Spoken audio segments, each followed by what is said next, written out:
Olá, eu sou Giovana Cunha e você está sintonizado no TV TST, o programa que leva até a sua casa toda semana tudo que é notícia no Tribunal Superior do Trabalho. Hoje vamos falar de assuntos como propaganda em uniforme de trabalho, abandono de emprego e as campanhas do CNJ de reinserção do preso na sociedade, contra o uso de crack, construção de presídios e muito mais. Então não saia daí porque o TV TST está só começando.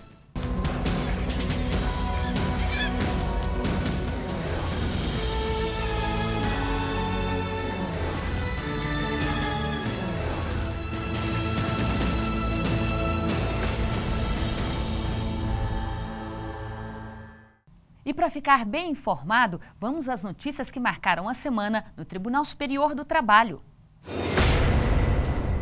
Um trabalhador que exercia a função de caixa no Banco Santander do Rio Grande do Sul sofreu agressões durante um assalto dentro da agência. De acordo com testemunhas, os assaltantes entraram na empresa sem a menor dificuldade. Por isso, o funcionário recorreu à Justiça do Trabalho, pedindo indenização por dano moral. O relator do caso, na segunda turma do TST, ministro José Roberto Freire Pimenta, condenou o Santander ao pagamento de R$20 mil de indenização por dano moral. O ministro afirmou que a atividade profissional do bancário é de risco porque ele está diretamente em contato com o dinheiro.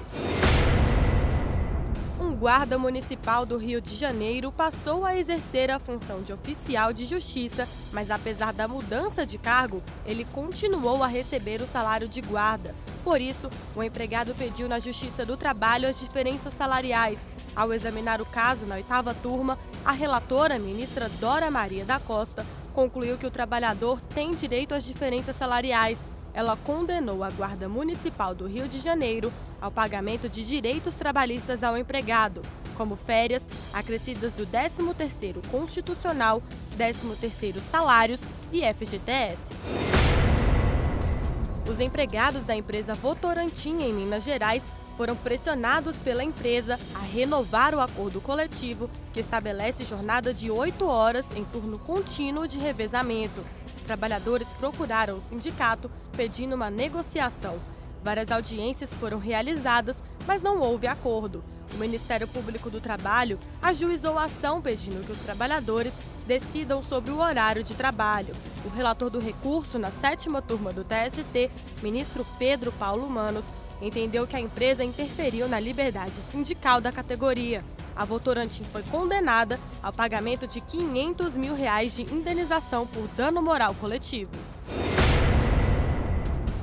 Por não receber o pagamento do imposto de uma empresa em Santa Catarina, o Sindicato das Empresas Contábeis entrou na Justiça do Trabalho, afirmando que a contribuição é obrigatória e deve ser paga independentemente da existência de funcionários. No TST, o caso foi julgado pela 6ª turma. O relator do processo, ministro Maurício Godinho Delgado, destacou que se a empresa não possui um quadro de funcionários, ela não é obrigada a recolher o imposto sindical. O ministro negou o pedido do sindicato e livrou a empresa do pagamento do imposto. O Carrefour exigia dos empregados uma jornada de trabalho maior do que a definida no contrato. Os funcionários eram obrigados a bater o cartão de ponto quando dava o horário de saída, mas tinham que voltar a trabalhar e não recebiam hora extra. A fraude foi investigada pelo Ministério Público do Trabalho, que recorreu à Justiça pedindo a condenação da empresa por dano moral coletivo. No TST, o ministro Vieira de Mello, na 4ª turma, afirmou que a empresa exigiu dos trabalhadores jornada maior do que a permitida em lei e determinou o pagamento de indenização no valor de R$1 milhão.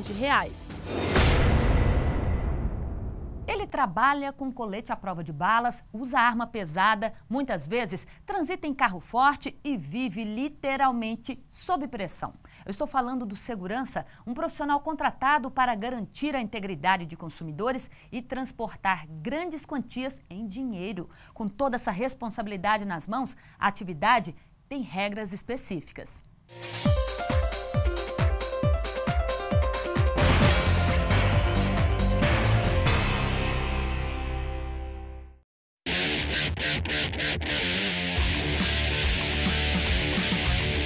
As armas e a coragem são as ferramentas de trabalho.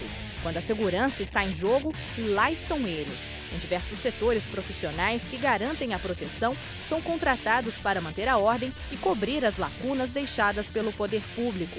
Só para se ter uma ideia, para cada policial, são 3 seguranças particulares. Por pura prevenção ou para manter a sensação de segurança, muitas instituições públicas, empresas e até mesmo particulares pagam caro por esta proteção.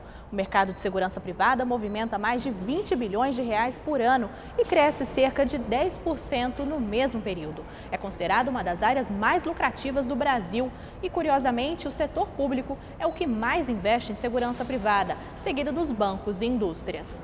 Segundo a classificação brasileira de ocupações do Ministério do Trabalho, os vigilantes e guardas de segurança são os profissionais que vigiam, escoltam e zelam pela segurança de pessoas e do patrimônio público e privado. Para exercer a profissão, o candidato deve ter formação profissionalizante de 200 horas aula. O treinamento obrigatório inclui o uso de armas de fogo.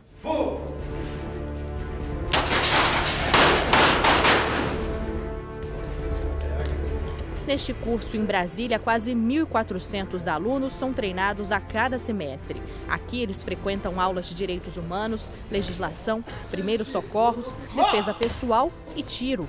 O objetivo é promover uma simulação de todos os perigos que podem acontecer na vida real. O treinamento desse pessoal é um treinamento de forma dirigida, para que ele possa defender a sua vida profissional, a sua própria vida e dividir as outras. Além do mais, ele tem a missão também de defender a parte patrimonial. Hoje em dia, segurança privada não é jogar dinheiro fora. Quem contrata o vigilante está investindo no seu patrimônio. Para quem vai enfrentar os riscos da profissão de vigilante, o treinamento é pesado.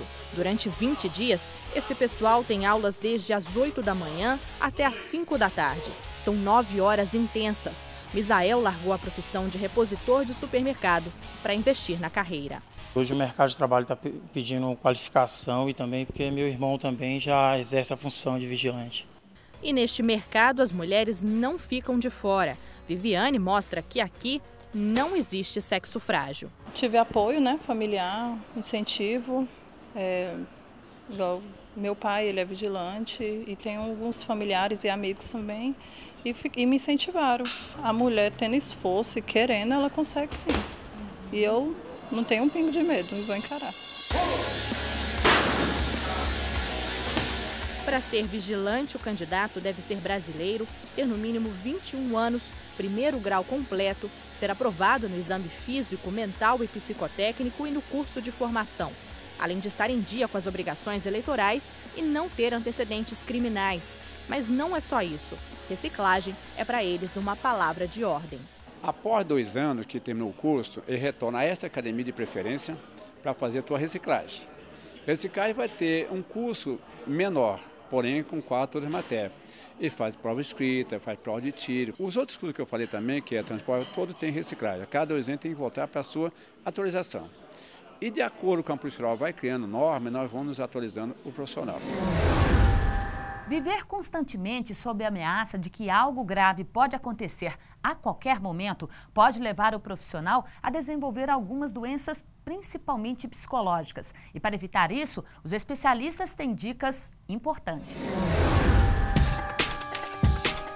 É praticamente um exército. Em todo o país, são cerca de 600 mil vigilantes. Na guarita, nas rondas, eles precisam estar sempre de olho em tudo o que se passa ao redor.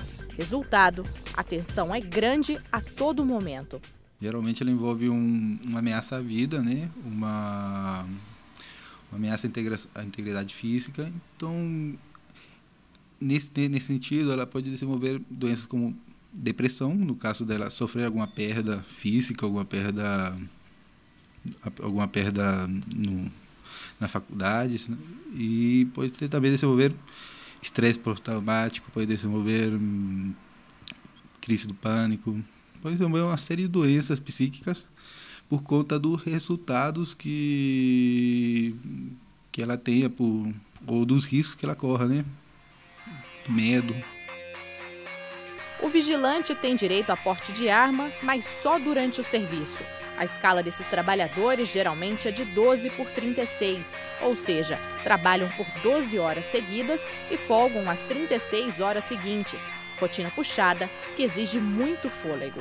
Dentro da segurança, a gente faz várias funções. E aqui a gente consegue trabalhar gostando, né? Eu gosto do que faço e acho importante as pessoas verem na gente uma segurança, porque só de você sair de casa você já está correndo risco, né? E quando você chega que tem a segurança, você já trabalha um pouco mais tranquilo.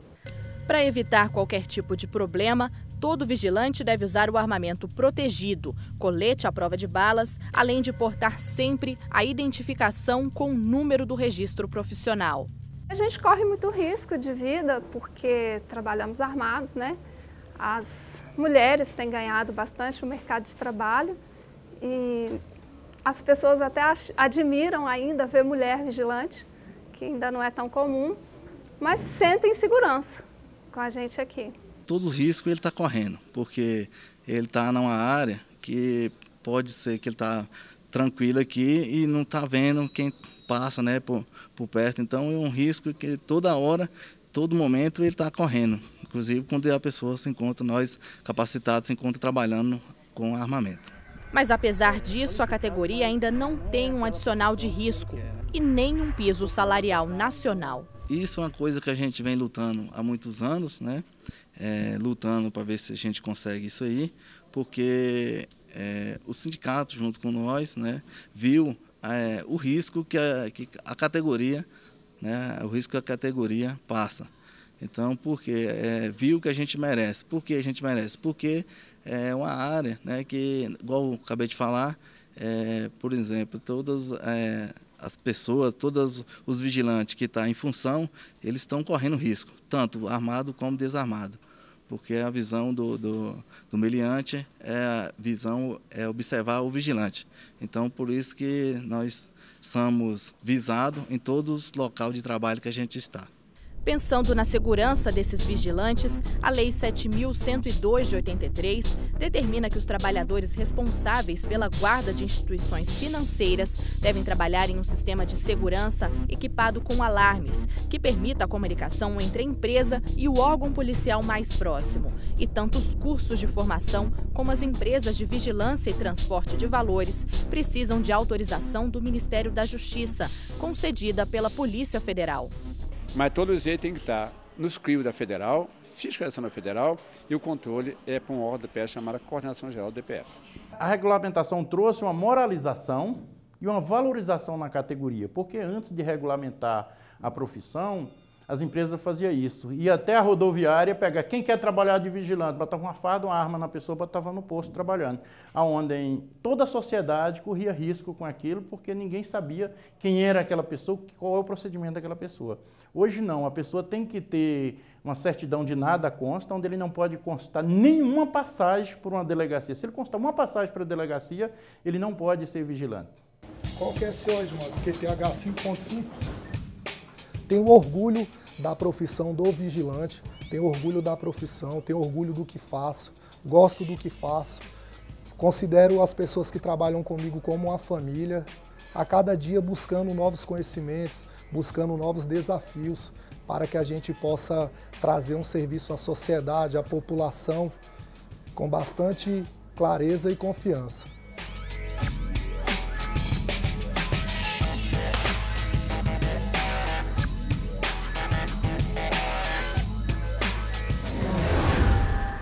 De qualquer parte do país, você pode entrar em contato e tirar as dúvidas sobre a Justiça do Trabalho. A Andréia Macedo, de Curitiba, quer informações sobre o direito de greve.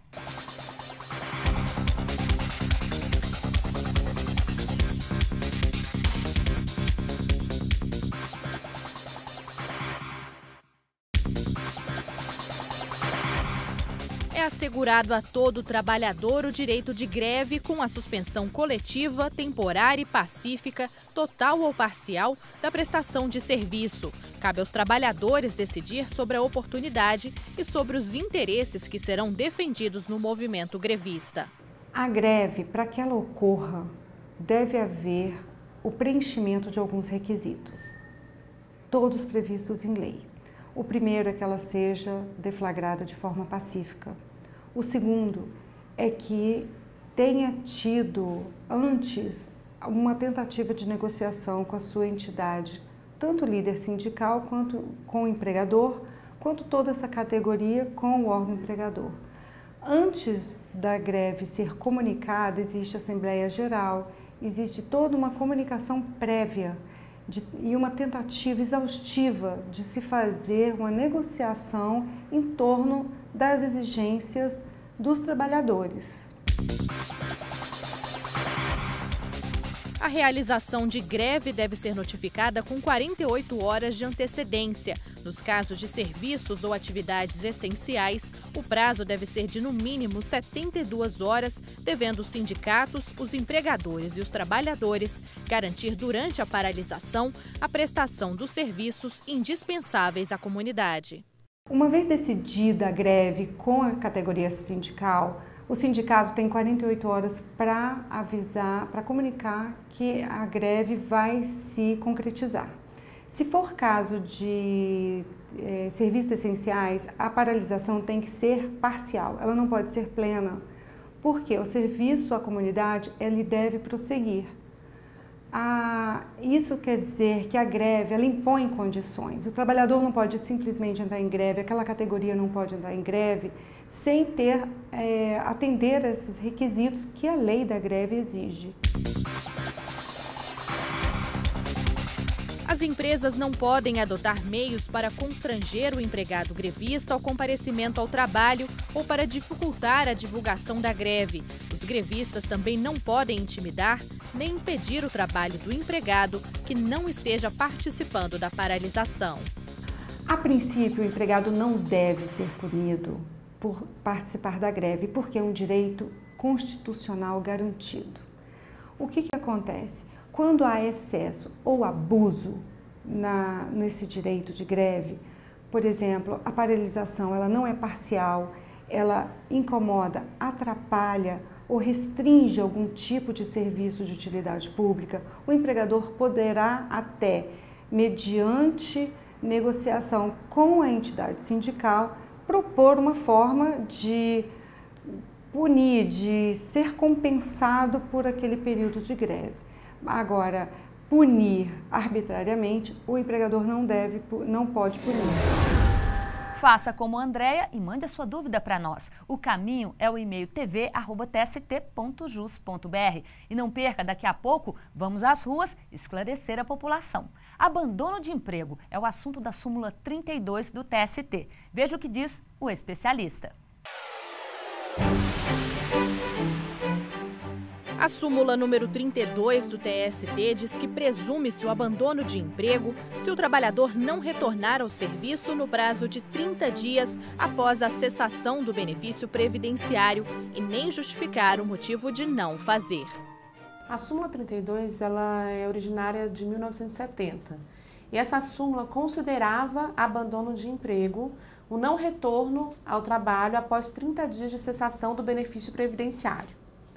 A súmula 32, na atual redação, uma redação de 2003, presume ser abandono de emprego, não retorno à atividade após 30 dias da cessação do benefício previdenciário. Isso é uma diferença bastante relevante, uma vez que configurar significa que é abandono de emprego independente do que se possa alegar de forma contrária. A presunção não. A presunção imagina-se que seja, mas é possível, em algumas possibilidades, se buscar uma comprovação diferenciada. E o que significa retornar de um benefício previdenciário? Retornar ao trabalho após a cessação de um benefício previdenciário significa que essa pessoa, após passar um período recebendo seus proventos do INSS, tem que retornar à sua atividade. Em razão, por exemplo, da cessação de um auxílio-doença ou de uma aposentadoria por invalidez que não persiste mais. Ela precisa, então, voltar ao trabalho, porque o contrato dela, enquanto ela esteve vinculada ao INSS, não foi interrompido, foi apenas suspenso. Então, ela tem que retornar ao trabalho, ser reavaliada pelo empregador e assim retornar às suas atividades. E não perca hoje ainda uma entrevista especial sobre a atuação do CNJ junto à sociedade. No próximo bloco, tem julgamento em 1 minuto. Até já!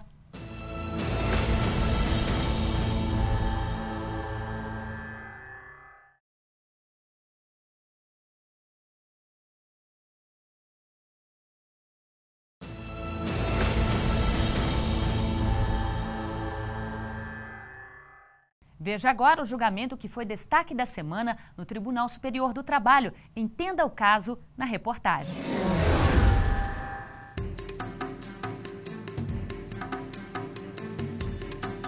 Muitas pessoas passam anos estudando para passar em um concurso público e ter uma estabilidade financeira garantida. Mas o que muita gente pode não saber é que no caso de empresa pública, o funcionário, mesmo sendo concursado, pode ser demitido. É o que diz o artigo 41 da Constituição da República, que não garante a estabilidade para funcionário regido pela CLT. Apesar de serem selecionados por meio de concurso, empregados de empresas públicas e sociedades de economia mista, por exemplo, são admitidos por meio de um contrato de trabalho seletista. Em Roraima, o empregado da empresa pública Infraero foi demitido depois de entrar com ação contra a empresa. Ao entrar com processo para ser reintegrado ao emprego, o trabalhador teve o pedido negado na primeira e nas segundas instâncias e acabou recorrendo ao TST.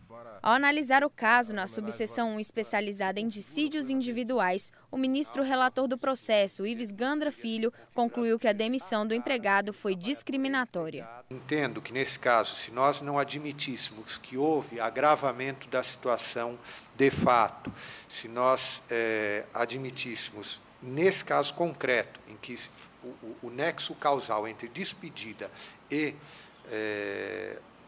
ajuizamento da ação foi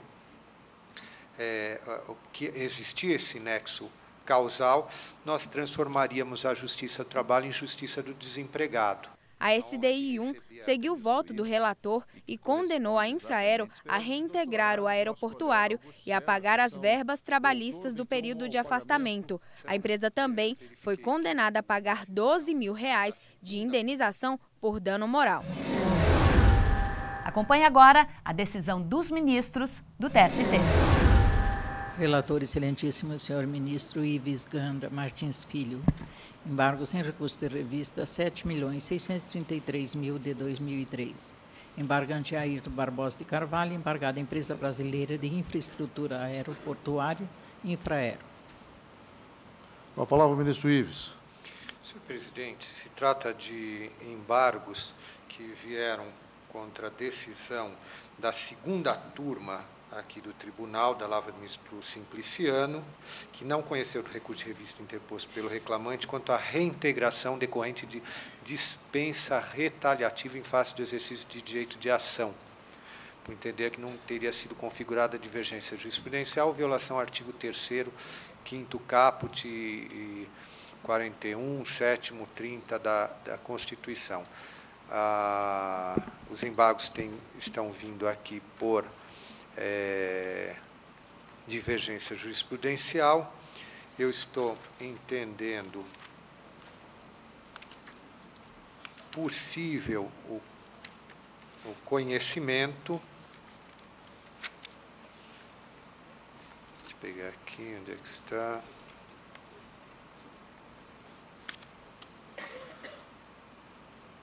Por divergência, tendo em vista, senhor presidente, que no caso, pela descrição do acórdão regional, se verificou efetivamente que a dispensa foi logo depois de ter sido, do empregado ter entrado com a ação trabalhista contra o empregador.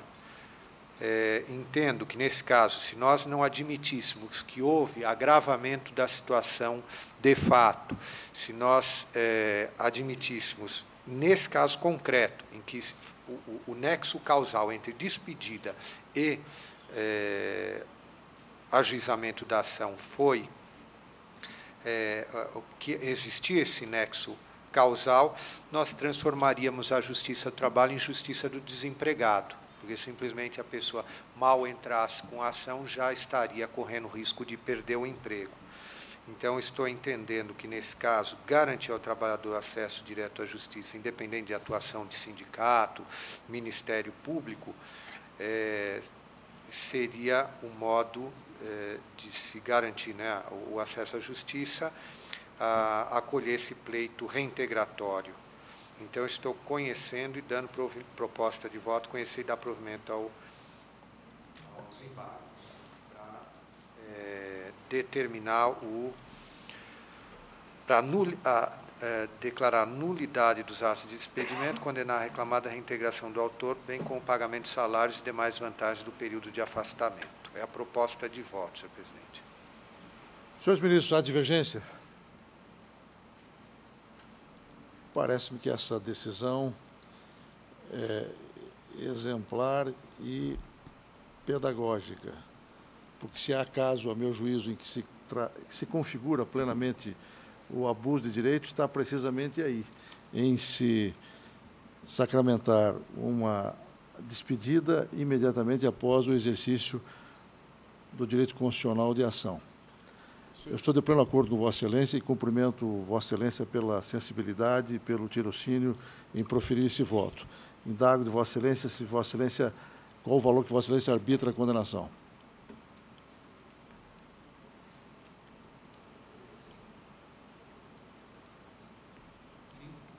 O valor que Vossa Excelência arbitra a condenação, para efeito de depósito recursal e custos.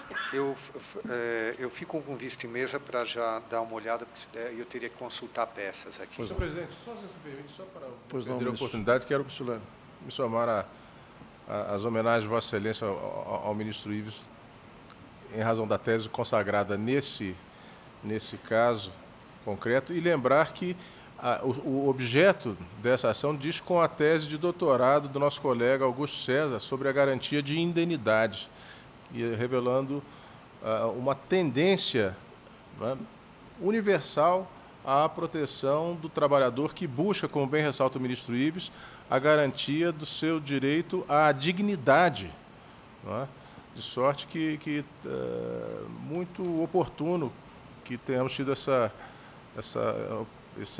ocasião de debater esse tema na SDI. Também quero me congratular com o ministro Ives pelo bem lançado voto. Senhor presidente, ministro Ives.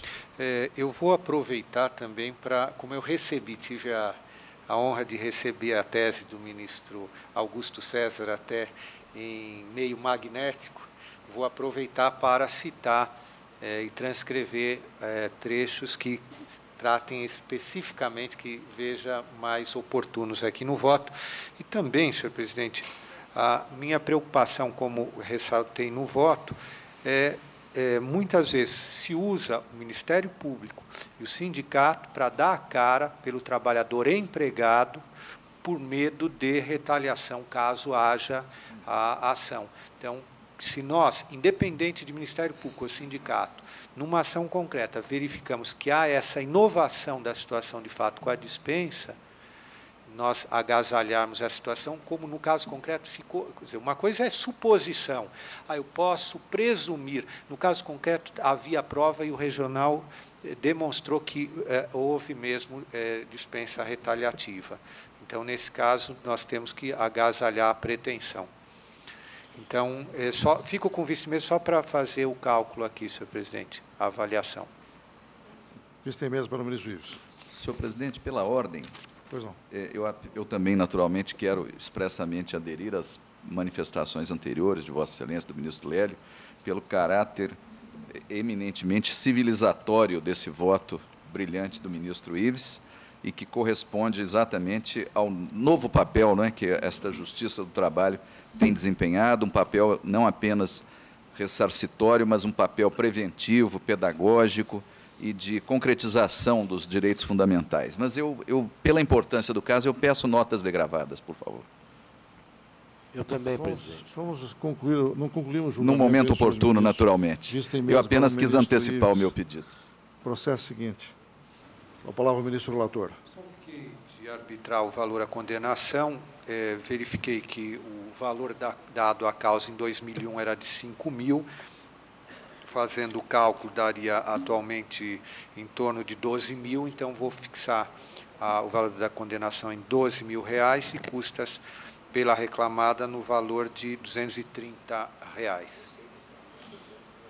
Proclamo que a sessão, à unanimidade, deu provimento aos embargos para, decretada a nulidade dos atos de despedimento, condenar a reclamada à reintegração do autor, bem como ao pagamento de salários e demais vantagens do período de afastamento.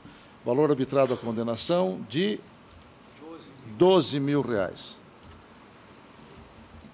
Custas pela reclamada sobre o valor da condenação. Eu peço notas, senhor presidente, por favor. Notas degravadas para o ministro Pimenta e para o ministro Augusto César. E não perca no próximo bloco o quadro especial sobre a história da Justiça do Trabalho, em 1 minuto. Até já!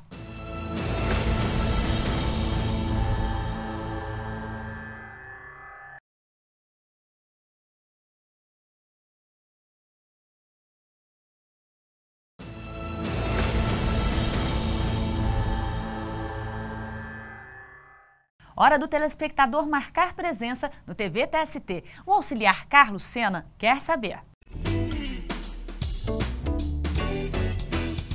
Meu uniforme de serviço tá cheio de propagandas de parceiros da empresa. Eu queria saber se isso é correto.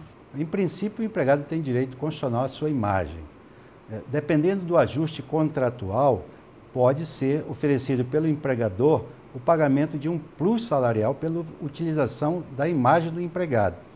Agora, isso deveria ficar para a negociação coletiva com os sindicatos. Nós já julgamos casos aqui de negociação coletiva que se concedia um plus salarial, um valor para o empregado, então, fazer essa propaganda, porque eu sempre costumo dizer que o empregado não é um outdoor ambulante do empregador fazendo propaganda, porque ele tem que prestar o serviço. Se a utilização da imagem dele for prejudicial, ele poderá pedir uma reparação pelo prejuízo causado à sua imagem. Campanha Começar de Novo, que é de reinserção do preso na sociedade, contra o uso de crack, pela construção de presídios no Brasil e o processo judicial eletrônico. Qual o impacto dessas ações na sociedade?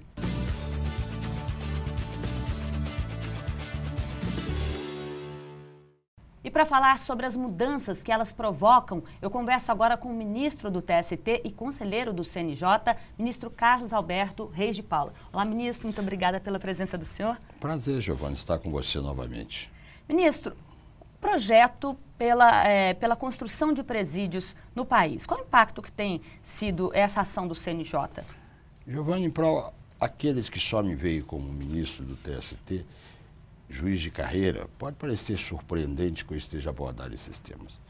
É porque eu tenho hoje o privilégio de representar essa Corte Superior Trabalhista no CNJ. E isso abriu para mim, especialmente, um mundo novo. Não só por causa dos problemas que nos são levados para a decisão, mas, sobretudo, porque eu integro e participo, na condição de presidente, da Comissão de Planejamento Estratégico do próprio CNJ, para toda a justiça brasileira. Veja só, você abordou algumas campanhas que nós andamos a fazer. E isso leva a pensar que o CNJ tem um papel extraordinário nesse novo perfil que se desenha da justiça brasileira. O CNJ, as pessoas se enganam. O CNJ não veio para tomar conta dos magistrados. O CNJ veio sobretudo para valorizar a magistratura e, sobretudo, para pensar numa justiça que está à disposição e a serviço da sociedade. Obviamente, isso é óbvio, nisso é consequência que aqueles magistrados e servidores, aqueles que integram, que prestam serviço em nome do Poder Judiciário à sociedade e que têm uma conduta não adequada, não condizente com as atribuições que lhes são conferidas, evidentemente, se não são punidos por quem de direito em grau inferior, vão ao CNJ e terão as devidas atitudes examinadas e repelidas com a aplicação sempre da lei e observando rigorosamente o devido processo legal. Olha só que bonito. Você me falou em campanha relativa aos presos e aos egressos. Você sabe, Giovana, que o Brasil é um país que tem que olhar para si. O Brasil tem um problema grave. Nós, em relação aos presos, o preso, o grande sofrimento dele não é ser preso, é estar na prisão. Porque estar na prisão no Brasil é afastá-lo definitivamente da vida em sociedade, com seus valores de sociedade. A maior punição é você ir para uma cadeia que não lhe oferece condições. É você ir para uma cadeia em que você, se não é criminoso, começa a aprender a arte do crime. E se você é criminoso, se aperfeiçoa nessa arte. E aí nós temos de providenciar aquilo que é fundamental. A sociedade não pode perder valores. Daí porque o CNJ tem a grande campanha dele, Começar de Novo, cuja finalidade única é exclusiva, é a reinserção social do preso e do próprio detento na sociedade. E aí vem a vinculação com o processo, com o direito do trabalho, que essa reinserção, segundo o objetivo que perseguimos, ela vai se proceder através do trabalho. Agora, o senhor disse de toda essa situação que o preso passa enquanto está preso. Agora, quando ele sai, ministro, também ele encontra aqui fora uma realidade dura, porque as pessoas têm muito preconceito hoje em dar emprego a um ex-detento, não é? E é essa justamente a proposta da campanha, é abrir essa porta do mercado? A campanha tem duas vertentes. Para aquele que está preso, ele voltar a aprender que o trabalho o dignifica e ele estar qualificado para, depois da prisão, poder prestar serviço à sociedade e, principalmente, dos egressos, aqueles que saem. E aí ele sofre a marginalização das marginalizações, que a sociedade preconceituosa não acolhe e não abre as portas para ele. A vertente do atualmente preso e daquele que sai são os caminhos que nós seguimos. E eu podia até ilustrar, Giovana. Veja só, nós temos para essa Copa do Mundo 12 sedes, estádios em construção. Você sabe que, por influência do CNJ, em todos esses estádios, há vários detentos que trabalham através de um contrato celebrado sobre o monitoramento do CNJ e sobre, evidentemente, a assistência e acompanhamento dos órgãos diretivos do próprio Poder Judiciário. Nós valorizamos o detento, sobretudo nessa construção que está mobilizando a sociedade.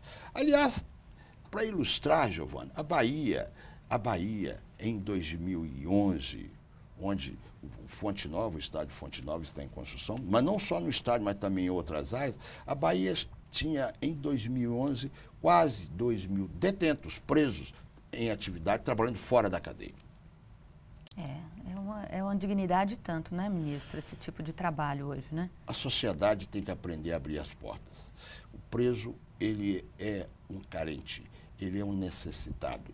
Então nós temos de criar a cultura de que o preso é igual a nós todos. E ele, em momento algum, pode perder a sua cidadania. A cidadania é o valor extremo com que nós trabalhamos. Então, é essa cidadania que ele tem que ver reconhecida. E ele tem que ver reconhecida não em discurso, mas em prática. Agora, ministro, ainda falando de preso, a gente tem um problema muito sério que é a superlotação dos presídios.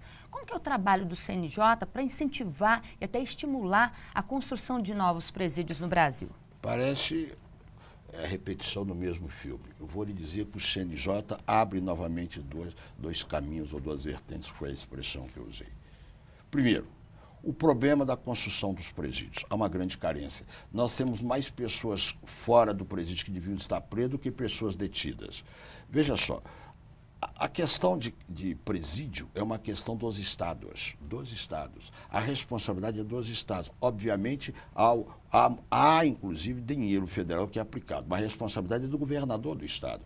Então nós temos um setor específico, que lá no CNJ, um departamento próprio, que hoje está sob a supervisão do conselheiro Tourinho Neto, que é o representante desembargador do Tribunal Regional Federal da Primeira Região, que supervisiona essa área. E ele tem encontrado com vários governadores e mostrado a realidade e tentado encontrar com os governadores caminhos para a construção de novos presídios. Mas há outra meta, eu te disse que são duas vertentes, há outra meta, que nós denominamos de meta zero. O que é a meta zero? A meta zero é nos envolvermos no crime contra a cidadania. São as cadeias municipais lotadas, absolutamente insuportáveis, presos em cima de presos. Isso é uma violência à cidadania do preso. É subhumano, né? Mas isso, infelizmente, é que acontece no país. Eu sou mineiro que sou, eu já estive, antes de ser juiz, eu já advoguei na área penal, eu já visitei a delegacia da Lagoinha. Eu estive lá para defender presos e tudo, eu ficava horrorizado de ver aquele número de detentos. Então nós temos de estruturar o sistema prisional brasileiro. Há necessidade que nós tenhamos casa de detenção provisória para aqueles que estão no aguardo de uma sentença, de uma decisão judicial. E depois uma casa de uma penitenciária para efetivamente o cumprimento de uma pena definitiva. Eu estive nos Estados Unidos no final do ano passado, estive numa casa de detenção provisória, um sistema americano, você sabe disso, é um outro sistema, em que inclusive essas casas de detenções são privatizadas, dentro da ótica dos americanos, né? Mas eu não diria que... Quanto a ser privatizado, eu não discuto. Ou quanto ao sistema de prisão, o trato que eles dão ao preso, eu não diria que, em minha ótica, que é modelar. Mas sobre isso eu prefiro não comentar. Agora, como o CNJ ataca temas polêmicos, outro tema polêmico também é a campanha Craque Nem Pensar. Como é que está sendo conduzida essa campanha, ministro? Esse negócio de craque nem pensar, a gente tem que ter cuidado. Porque esse craque que nós estamos cogitando é o craque com que é. Porque craque é fundamental para o futebol brasileiro, né? Se nós tivéssemos dois jogadores do pódio Neymar, o Brasil seria absolutamente feliz. Mas esse craque com CK é realmente uma chaga na sociedade. Então, veja só, o que é que nós fazemos? Como atuamos no CNJ? Nós atuamos junto, não só perante o governo, mas não é só na questão prisional, é no sentido de recuperação daqueles envolvidos, do trato, dos desafios do trato dos dependentes. E agimos também em relação àquelas ONGs ou aquelas associações civis que a sociedade, com muita coragem, anda criando por aí, e em relação aos quais o CNJ dá as mãos no sentido de planejar, dá as mãos no sentido de tentar abrir caminho, possibilitar que nós temos recursos, condições e meios para fazermos com que eles que se marginalizam, por influências variadas, influências talvez de educação, influências de meio ambiente, influências talvez de falta de caráter, ou até, quem sabe, até questões biológicas, físicas, as causas são as mais variadas possíveis, mas nós temos que estender as mãos para fazer com que haja uma reinserção dessa pessoa, para que ela tenha também uma vida com dignidade. Agora, são várias as campanhas, mas eu queria ainda falar de dois trabalhos importantes. A campanha Pai Presente e a importância também do processo judicial eletrônico no andamento da justiça brasileira. Olha, querida, essa campanha do Pai Presente é a campanha mais encantadora do mundo. Você sabe, vocês jornalistas que gostam de número, eu posso te dar um número. Eu não consigo trabalhar muito com números, sabe? Eu gosto mais das ideias, né? Mas eu lhe informo que até dia 15 de março deste ano, por força dessa campanha de movimentos que agora vamos dizer assim, foram formatados pelo CNJ, o Brasil alcançou uma marca superior a 10 mil reconhecimentos de paternidade. Quais são as hipóteses? Pessoas registradas em cujo registro consta apenas o nome da mãe. O nome do pai não. E pessoas, outra situação, pessoas que por alfa ou beta resolvem espontaneamente reconhecer. Essa campanha, inclusive, eu cito, há uma rede de televisão que está divulgando isso de modo muito forte, né? Até de modo muito emocional, né? Mas é bom até provocar emoção, porque que coisa boa a gente vê nas imagens a pessoa conhecer o pai. Não conhecer o pai porque ele tem patrimônio ou não tem patrimônio, mas saber que todos têm um pai, né? Todos têm um pai. Mas você É o pai sem rosto, né? Aí o pai passa a ter um rosto. Porque mãe, obviamente, que todos têm uma mãe e não há como negar a maternidade, não é isso? E a Mas criança pai sofre muito, né, ministro, com isso na escola, perseguição dos colegas, até um bullying, né, digamos assim. Cadê seu pai? Seu pai não aparece, só sua mãe que vem. Essas manifestações. A nossa sociedade é muito preconceituosa, né, Giovana? Se você entender, a nossa sociedade não sabe aceitar as diferenças. Esse é um problema grave, né, de uma sociedade que se diz democrática, mas acha que nós temos de ter um pensamento quase que uniforme, não é isso? E uma sociedade assentada em princípio democrático e radicada da cidadania, ela é fundamentalmente uma sociedade que respeita e abre espaço para as diferenças. E como as diferenças são importantes, porque as diferenças fazem, não que o mundo seja multicolor, mas permite que a sociedade em sua construção seja um mosaico, não é? Porque é só fazer a comparação do ponto de vista histórico, não é? As sociedades que têm partido único, que têm uma voz só, é uma sociedade pobre, porque há muita inteligência, há muito talento que está aprisionado e não encontra campo para suas manifestações.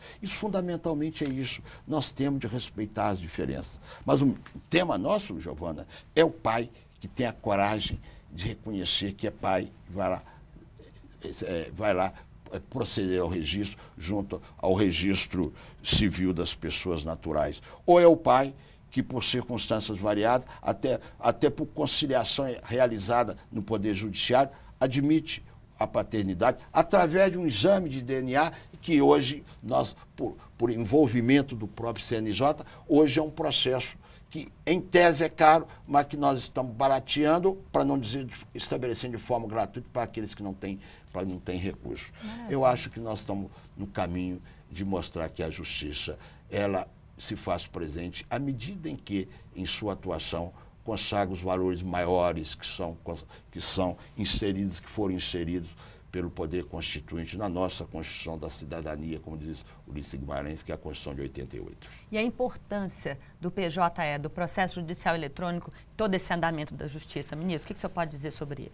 Olha, o TJE, em que a Justiça do Trabalho é pioneira em sua implantação, significa que nós estamos tentando fazer, porque sua implantação será gradual, isso não se faz a corte de facão, né, que é a linguagem dos canaviais lá de Minas Gerais, isso é impossível fazer nesses termos, não é? Significa a nossa preocupação em agilizar a prestação jurisdicional, em simplificar a prestação jurisdicional, em baratear essa prestação, em fazer com que a atuação dos magistrados, dos servidores, seja mais ágil e aquele que está à porta da justiça esperando a resposta atende de forma mais célere. É um processo em que nós apostamos fortemente. E a esse respeito, repito, a nossa Justiça do Trabalho, o nosso TST tem sido vanguardeiro, né? Ele está puxando a fila, ele é exemplar, com a instalação de várias varas do trabalho aí, com a implantação. Nós hoje no TST, quando era corregedor, só trabalhava com processo eletrônico. E aqui, hoje, a grande massa de processos que nós temos são todos eletrônicos. Os processos físicos aqui são muito reduzidos. Isso tudo, né, em última instância, não é para que o Poder Judiciário fique bom na fita. Apesar de que nós temos que ter preocupação também com a nossa imagem. Mas isso tudo é para que a prestação jurisdicional seja mais adequada, a mais séria, respeita a duração razoável do processo, que é um preceito de natureza constitucional, consagrado no artigo 5º, inciso 78 da Constituição da República. Ok, ministro, muito obrigada, pela entrevista do senhor e a presença do senhor aqui com a gente. Sempre um prazer, Giovana. Eu acho que as perguntas suas nos estimulam sempre, nos provocam as reflexões e, quem sabe, ajudam aqueles que nos honram com sua audiência a entender essa nova justiça em que nós todos somos atores, em relação à qual eu convido a todos a participar, não só com atuação, mas com ideias e acompanhamento. Muito obrigado, Giovana. Caixa de Aposentadoria e Pensão foi o primeiro passo na garantia de direitos previdenciários ao trabalhador brasileiro. Para entender a importância dessa conquista, o quadro Memória retoma agora a década de 30.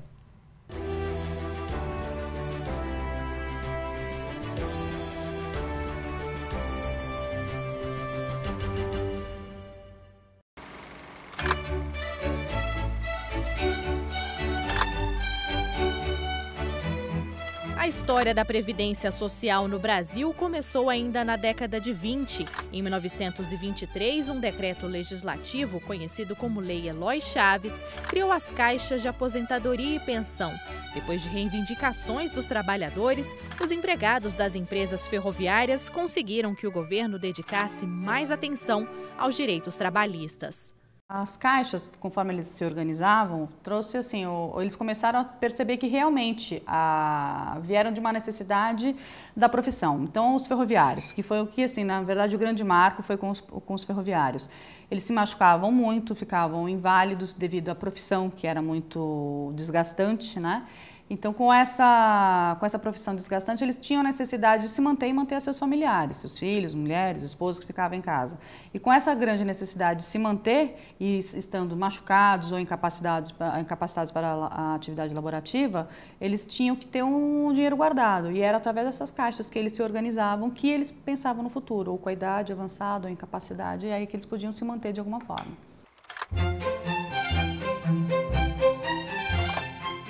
Depois dos ferroviários, as caixas de aposentadoria e pensão beneficiaram vários outros trabalhadores. Na década de 30, eram mais de 180 caixas diferentes de acordo com a empresa. Pela primeira vez, os empregados passavam a ter benefícios como aposentadoria, pensão por morte e assistência médica. Foi um marco para o direito previdenciário brasileiro, porque a partir daí é que começou a desenvolver realmente a Previdência no Brasil. Deu-se uma maior importância para a Previdência no Brasil. Realmente foram desenvolvidas legislações específicas para o caso, para realmente vendo a possibilidade de aumentar a contribuição, tornando obrigatória, dizendo que todos os trabalhadores deveriam contribuir, para assim ter uma Previdência quando necessário, com a idade avançada e assim por diante. Em 1931, teve início uma nova fase da Previdência Social no Brasil. Os benefícios previdenciários foram estendidos a todo o serviço público. Em 1933, Getúlio Vargas unificou todas as caixas de aposentadoria em 6 institutos de aposentadoria e pensão. Os institutos reuniam trabalhadores de uma mesma categoria profissional e passavam a ter abrangência em todo o país. Os institutos, eles têm a base de administração das caixas, porém, ou seja, os trabalhadores guardando o dinheiro, mas os institutos, eles foram profissionalizando, ou seja, empresas administrando todo esse dinheiro que era captado pelos trabalhadores para uma previdência, para um futuro, ou seja, para uma incapacidade, para uma idade avançada e assim por diante. Então, as caixas eram administradas pelos próprios trabalhadores, alguém deles próprios que cuidava. Já os institutos eram organizados através de empresas, então houve uma capitalização dessa parte de previdência. Os institutos, eles servem para complementar, né? Então vem para ajudar o trabalhador numa forma de complementação de valores ou até de custo, de custeio em relação à seguridade. Esses órgãos despontaram como antecedentes do que é hoje a Seguridade Social, benefício garantido pela Constituição da República a todo trabalhador.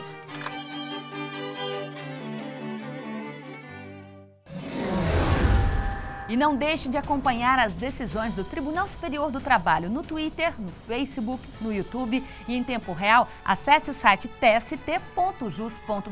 Na semana que vem tem mais TV TST. Eu espero você. Até lá!